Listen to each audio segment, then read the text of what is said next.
when I say first ND, that refers to the fourth quarter of 2022, no? So yung second ND naman, that refers to the first to third quarter of 2023. Okay? Para hindi tayo malito. And for the guidance of the Honorable Court. Now, ang sinabi ho yung basis po sa audit ng ICFA, sa audit nyo po, ng confidential funds ng Vice President at ng DepEd ay yung, syempre yung joint circular ho, di ba po? Opo. Okay. So, pag may audit ho ng confidential funds, okay, do you agree with me na dalawa lang naman yung outcomes nun, di ba? Allowance or disallowance of a confidential expense, whether full or partial allowance or disallowance. Yung disallowance po, pwedeng whole or in part. Okay, so tama yon, no? Pwedeng dalawa yung magiging resulta niya, allowance or disallowance in full or in part. Okay. Now, and if a confidential expense is disallowed, no? It is because, in your own opinion, the agency did not fully comply with the documentary requirements of the joint circular. Opo, hindi siya compliant with the joint circular. Okay, sige, salamat to. And as someone who is familiar with the COA rules, ito po ay masasagot nyo bilang auditor at bilang familiar po kayo sa COA rules. Sa tingin nyo ba ang joint circular is a penal law? Your Honor, please, Mr. Presiding Officer, we object to the question. If she knows, overruled. If she knows, if she doesn't, she may Penal say law, so. alam niyo ba yung penal law? Hindi po. Sige. Hindi po. I-define natin yung penal law ay yung batas na it is a law that defines a crime or a felony. Ganun po yung penal law. So sa tingin nyo ho, ito po bang joint circular, ito po ba ay isang batas na nag-define ng krimen? Misleading, At Your Honor. Your Honor, I'm on cross-examination, please. Witness is not competent. Even if you're on cross, misleading is not allowed. Not for that ground, counsel. Witness would not be competent to answer that. She's not a lawyer nor a member of the bar, an accountant, and is part of ICFAO. Proceed to your next point, counsel. Thank you, please. Your Honor. Okay, thank you po, Your Honor. Sige, I will ask her na lang based on her personal knowledge. Now, based ho sa circular, meron ho bang provision doon na kulong? Pagkakakulong, meron ho ba? Wala pong nakalagay sa circular. Okay, may provision ho ba doon na fines, multa? Document, Your Honor, document will speak for No. itself. Let the Objection. witness answer. Overruled. Pwede, Your Honor, pwede pong mag-refer dito Sige, sa... sure. Oo, okay lang po.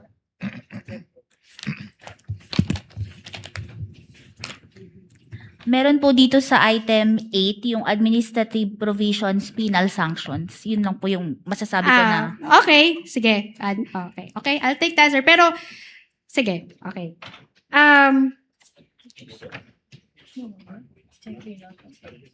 Alam niyo, kayo po ay part ng COA, di ba po? Opo, tama po. Familiar ho kayo sa administrative law kasi nasa gobyerno naman ho kayo. Anong specific? Hindi Sige. po ga. Okay, I will just dispense with that question, no? So, in short, yung joint circular sa pagkakaintindi nyo ay procedural rules, na procedure siya, kung paano ninyo ikakandak inyong audit of the confidential funds. Yung joint circular po ang guidelines na ginagamit namin sa pag-audit po ng confidential and intelligence funds. Yes, okay. I'll take that answer. Now, let's go to the first ND. Can it be flashed on the screen, please? Now, ND dated August 8, 2024, covering the fourth quarter of 2022. Okay.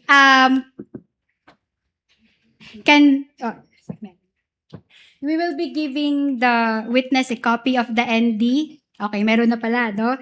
So, in that ND, the amount of 73,287,000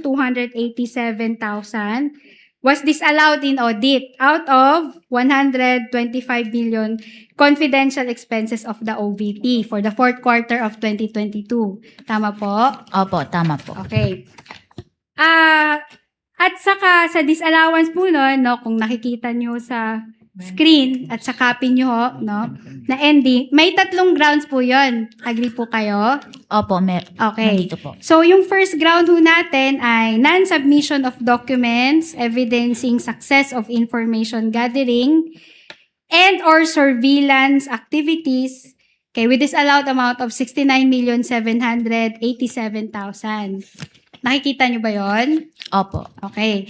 Yung pangalawa ho, charging payment for tables, chairs, and desktop computers and printers in the total amount of 3,500,000 to confidential fund without specifying that they were intended for confidential operations, activities undertaken by the OVP. Tama po? Opo, tama po. Okay, salamat.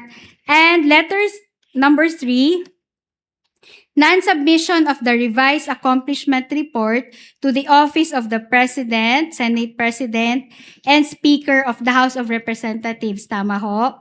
Opo, tama po. Okay.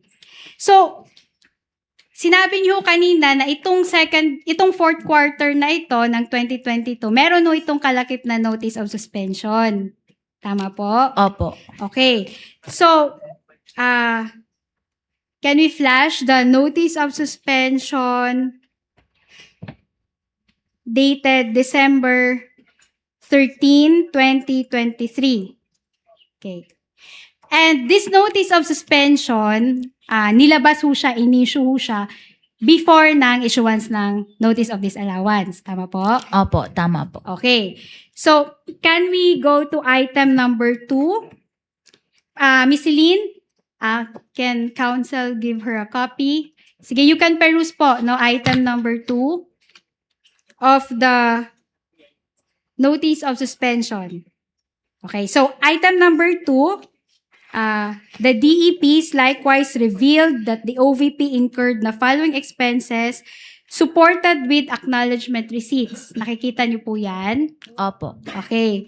So, nakalagay ho dyan, payment of reward, open close parenthesis, various goods, 34,857,000. Tama po? Opo. Okay. Payment of reward, open close parenthesis, medicines, 24,930,000. Tama po? Opo. Payment of purchase supplies for 11,813,000. Tama po? Opo, tama po. Payment of tables and chairs, 500,000. Opo, tama. Okay. Payment of desktop computers, 3 million. Opo, Sakto? tama. Okay. Next paragraph po, sinabi nyo dyan, no? Since the aforementioned expenses pertain to purchases, the same should be supported by either sales invoices or official receipts as evidence of payment of purchases from establishments/stores. Nakikita niyo po ba? Opo. Okay. Ngayon, nakikita niyo ba ho yung statement na yan dun sa ND? Nandun pa ho ba yan or tinanggal ho yan? Yung wala na po ito sa end. Wala na ho yan sa ND. Okay. So, flash natin ulit yung ND para makita ho ng mga tao. No? So, yan. Okay. So, tinanggal nyo na, no? Let's go to the second ND. Okay. Ito na yung first to third quarter ng 2023. Okay. Pakibigay ho ng kopya yung ating witness. Okay. Paki-flash ho ng second ND. Okay. The date is March 31, 2026. Okay. So, yung second ND naman ho yun ay nagdi-disallow ng 375 million na confidential expenses ng Office of the Vice President. Opo, tama. Okay. Punta ho tayo dun sa item number 1, no? Payment of rewards. Totaling 62 million. Okay?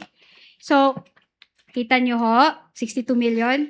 Opo. Okay, according to ICFAO, sabi nyo ho, the documents evidencing success of the surveillance activities submitted by the OVP did not comply with item 4.8.5b of the joint circular because the documents were not able to specify the particular accomplishments demonstrating success of the information gathering.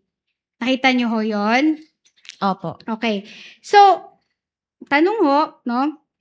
Does the JC describe a particular format for this type of documents? May proforma ho ba kung paano ho isusulat yung accomplishments demonstrating success of the information gathering? Ang nakalagay lang po dun sa joint circular is Hindi, ang tanong ko ay may template po ba yung JC? wala po. Wala po. Okay. In fact, hindi ho siya part ng annexes po ng JC. Ano po? Wala pong template na ganon. Kung paano ho namin isusulat kung ano po yung mga success of information gathering na yon, yung mga detalye na yon. Wala hong ganon. Your Honor, please ask and answer already. Okay. Move on, counsel. Yes po. So, sa JC, may nakikita ho ba kayong example? Paano isulat yun? Aside sa wala ho siya sa annexes, sinabi niyo ho kanina, may nilagay ho ba si JC doon na example na ganito dapat yung pagkasulat ninyo ng certification evidencing success of the information gathering. Ganito dapat yung pagkasulat. May ganun ho ba sa JC? Ang nakalagay lang po is documents evidencing success. Okay. Okay. Sige, I'll take that answer. So, in disallowing the OVP's documents evidencing success of its surveillance activities, of course, you merely relied on your personal opinion or probably your professional opinion, no? Kung ano sa tingin nyo ang compliant with item 4.8.5 of the JC, tama po? Binase ko po ang evaluation ko based on the joint circular and Yes, and ikaw ho yung nag-audit. So basically, yun po ang inyong professional judgment. Ano ho? and ito pong pag-audit kasi na to, dumadaan din po to sa review. So nare-review din po ito ng aking division chief hanggang makarating po sa head of ICFAO. Yes. In short, lahat kayo ng auditors based din sa sa judgment ninyo, sa opinion ninyo na itong document na ito ay hindi naayon sa circular. Ask and answer, 4.8.5. Your Honor. Not yet, Your Honor, because he said there were reviews that were undertaken. So, Good. lahat kayo, kakasali yung mga superiors mo, no? Ito yung opinion ninyo, no? Na ito ay hindi naayon sa circular 4.8.5. Your Honor, specifically. please. I object again. Counsel uses the word opinion, whereas this witness says professional judgment, Your Honor. They're two different things. Opinion is not professional judgment. No, Your Honor.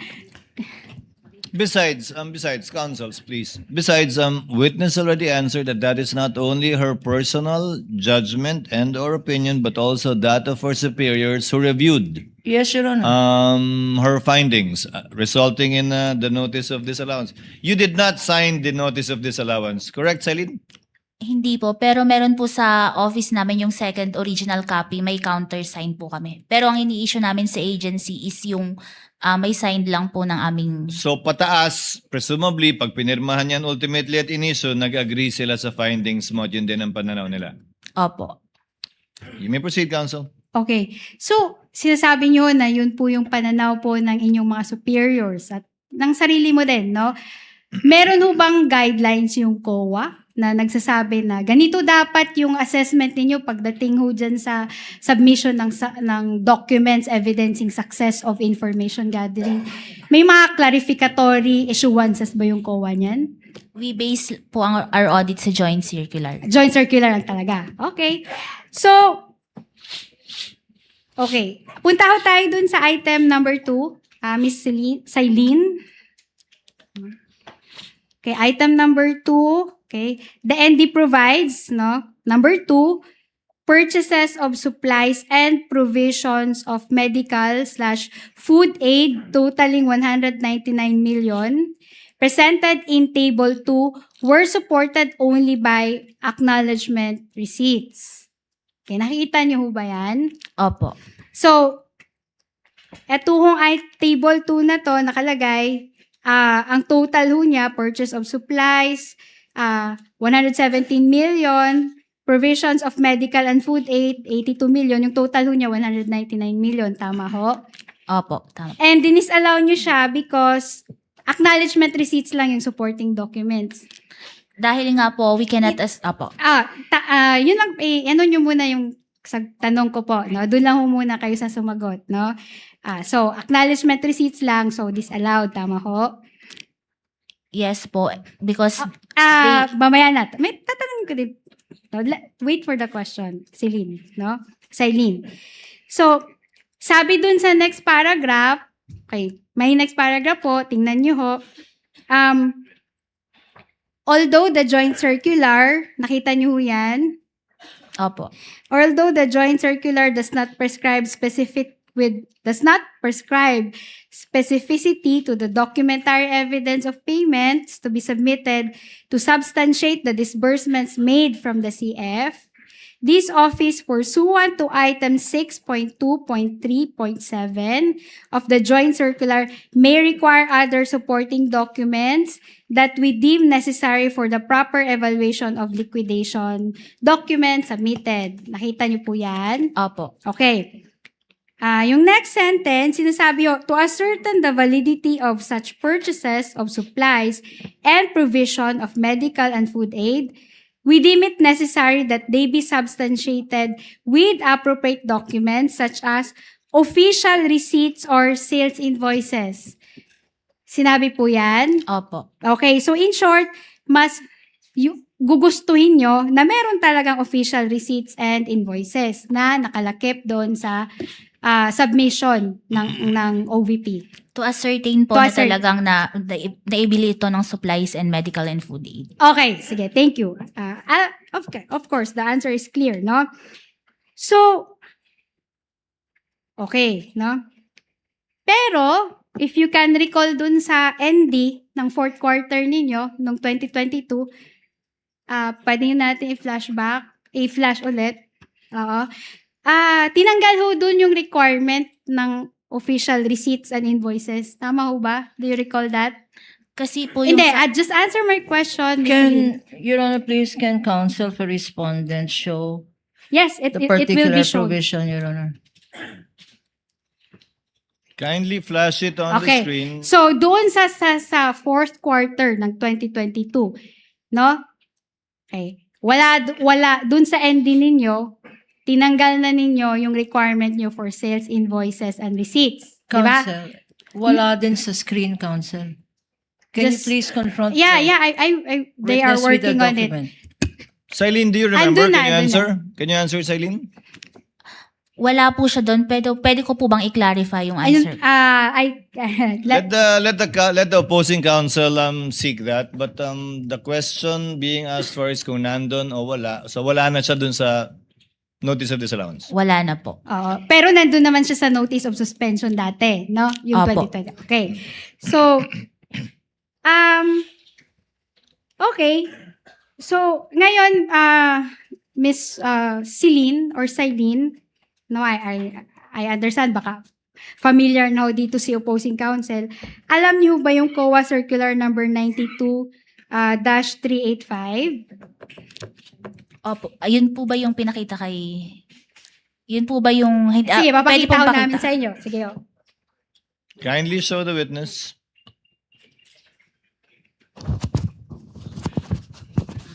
Okay, hello. Your Honor, please, Eto, na. before she asks the question, Your Honor, for everybody to refresh their memories, this particular circular was presented by Attorney Powa to Attorney Wamil. And we had manifested that this circular dated 1992 has been superseded, has been amended, has been revoked by the current joint circular of 5 government agencies, not only of one, Your Honor. I remember that manifestation, that it was impliedly repealed, although it was not specifically mentioned in the repealing clause of the JMC. Yes, witness Yes, may sir. But answer. I have different questions. Okay. So, pakibasa ho, no? With the indulgence of the opposing counsel, papabasa lang ho namin yung certain provisions, no? Yung 1, 2, 3. Fourth paragraph po. Your Honor, please, before this Yes, witness Attorney Gapunan. answers, Your Honor, may we know this line of questioning? Because this witness precisely is being presented with a document and required or directed to read provisions or paragraphs of a document that is no longer in force and effect, Your Honor. Let's give her some leeway, counsel. Let's She give her will some know leeway. later the we question, will Your see Honor. where she Yeah. will lead to. So, paragraph 4, Your Honor, please. Witness. Whereas these intelligence and confidential activities by their very nature are highly sensitive and confidential operations or missions, the details of which cannot be divulged without posing a threat to national security or to the success of the mission. Can you continue with paragraph 5, Silene?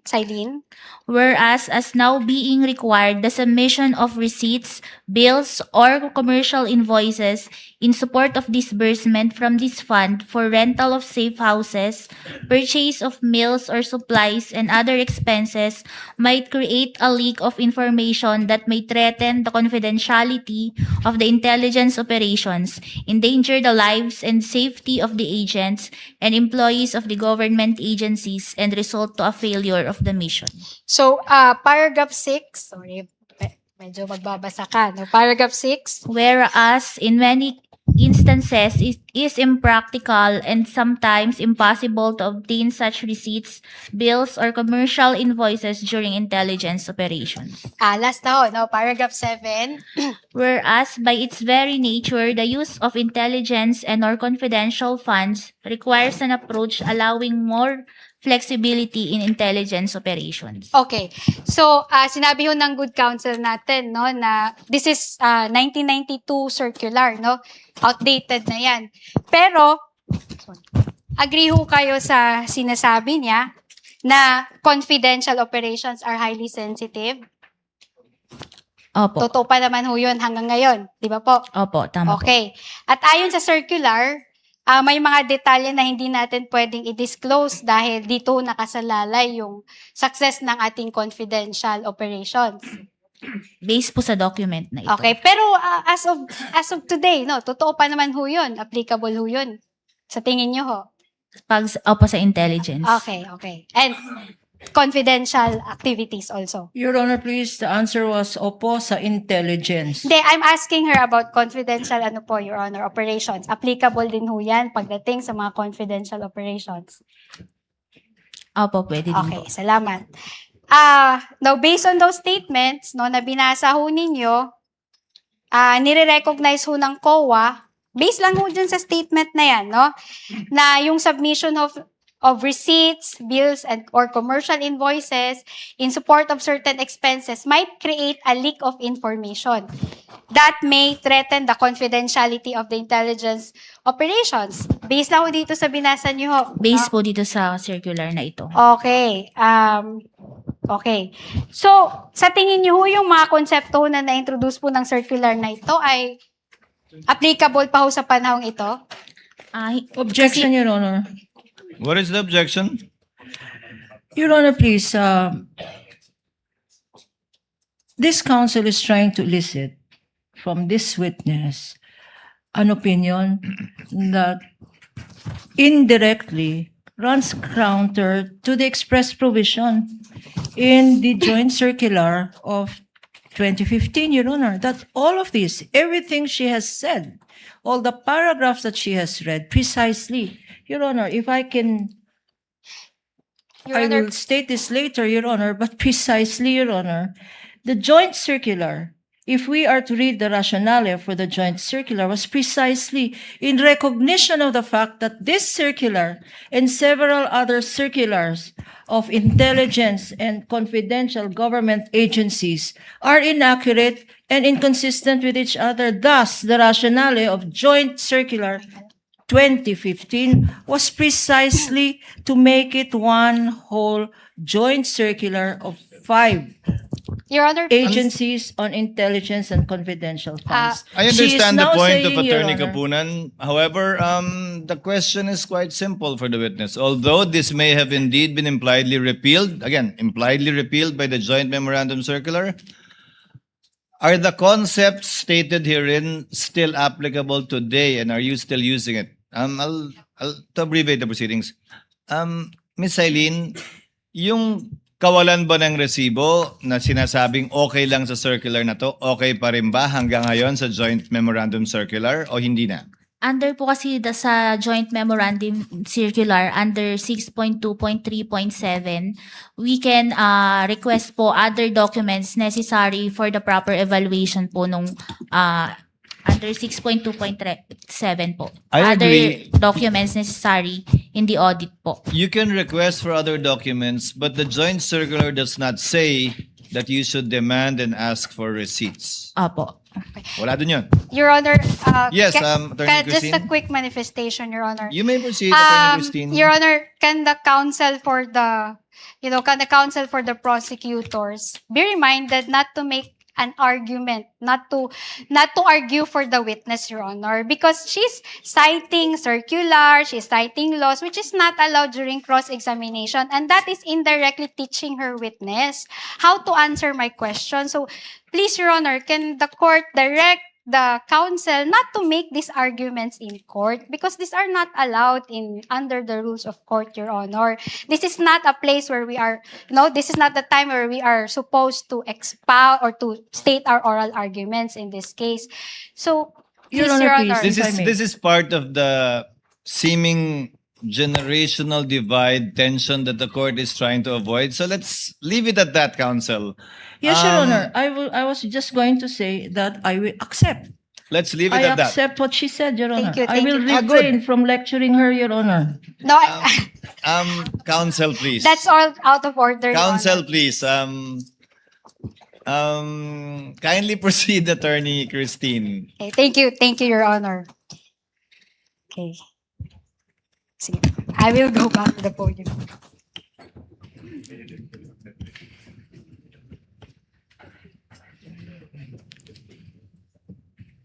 So, in relation to the question that you were asked by the chair, no? Earlier you said that hindi naman required ng circular yung mga invoices and receipts, tama ho? Ang requirement po is other documents deemed necessary sa audit. Yes, but answer my question. Hindi required yung invoices and receipts. Sinabi mo yun kanina. Opo, hindi Okay, po siya thank you. naka-enumerate doon. In fact, yung item 4.12 ng JC, kung may copy ka ho dyan, pakitingin. Item 4.12, please. Okay.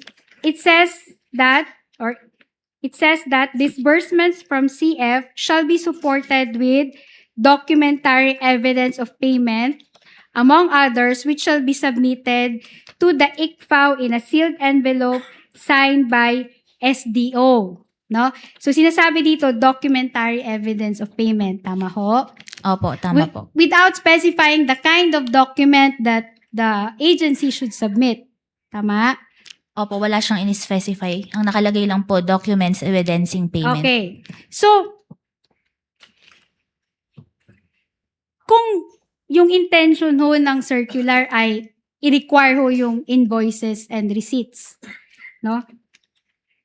Bakit sa tingin nyo hindi ho nakalagay ho sa circular yon? Your Honor, please, we object to the question. What's the base of the objection, counsel? Argumentative, speculative. Sustained. Okay. Sige po.